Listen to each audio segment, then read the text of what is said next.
കഴിഞ്ഞുപോയ 1,24,000 പരം വരുന്ന അമ്പിയ മുർസലീങ്ങൾക്കൊന്നും കൊടുക്കാതെ നബിതങ്ങളെ ഉമ്മത്തുകൾക്ക് മാത്രം സ്പെഷ്യലായി കൊടുത്തതാണ് ലൈലത്തുൽ ഖദ്ർ എന്ന് പറയുന്ന ഒരു രാത്രി. അത് റമദാനിൽ ഏതോ ഒരു രാത്രിയാണ്. പിന്നൊരിക്കൽ പറഞ്ഞെന്ന് അവസാനത്തെ 10 നിന്നുള്ള ഏതോ ഒരു രാത്രി. അതാ ഏതാണെന്ന് അള്ളാഹു അറിയിച്ചു കൊടുത്തിട്ടില്ല. അറിയിച്ചു കൊടുത്താൽ പിന്നെ എല്ലാവരും അന്ന് മാത്രം തറാവീഹ് കഴിക്കാനുണ്ടാവും. അല്ല പിറ്റേന്നുണ്ടാവില്ല, മുമ്പുണ്ടാവില്ല. മനുഷ്യന്മാരങ്ങനെയാണ്. വലിയ ചന്തണ്ട് കേൾക്കുമ്പോൾ അങ്ങക്ക് അവിടെ കച്ചവടം വെക്കുന്ന സ്വഭാവമുണ്ട്.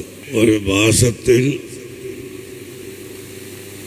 രാവും പകലും പുണ്യമായതിൻ്റെ പുറമെ ലൈലത്തുൽ ഖദ്ർ എന്ന ഒരു രാത്രി എന്താ അത് 1000 മാസത്തേക്കാൾ പുണ്യമായതാണ് എന്ന് പഠിപ്പിച്ചു. സുബ്ഹാനല്ലാഹ്, 1000 ദിവസമല്ല, 1000 മാസം. ആ മാസത്തേക്കാൾ പുണ്യമായതാണ് ലൈലത്തുൽ ഖദ്ർ എന്ന് പഠിപ്പിച്ചുകൊണ്ട് അത് ലോകത്തിന് വേണം.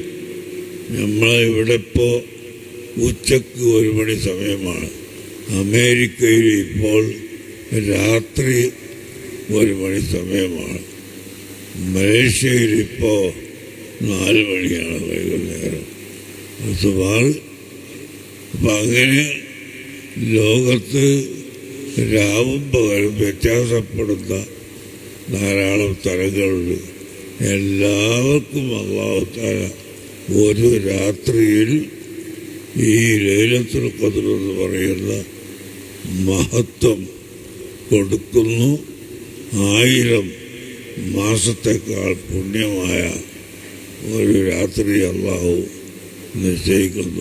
എല്ലാ ആളുകളും ഇബാദത്തുകളിൽ മുഴുകുക, നിസ്കാരം വർദ്ധിപ്പിക്കുക, സദഖ വർദ്ധിപ്പിക്കുക.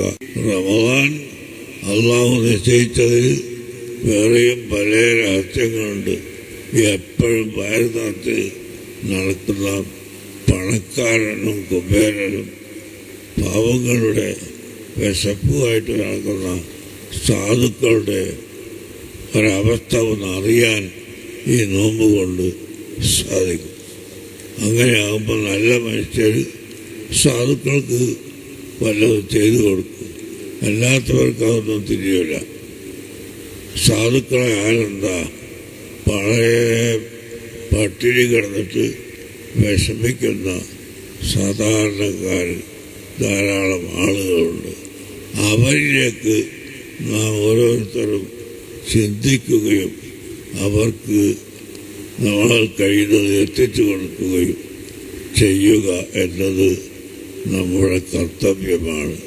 അതുകൊണ്ട് എല്ലാ ആളുകളും ഈ റമദാനിൽ ഇനി ബാക്കിയുള്ള ദിവസങ്ങളിൽ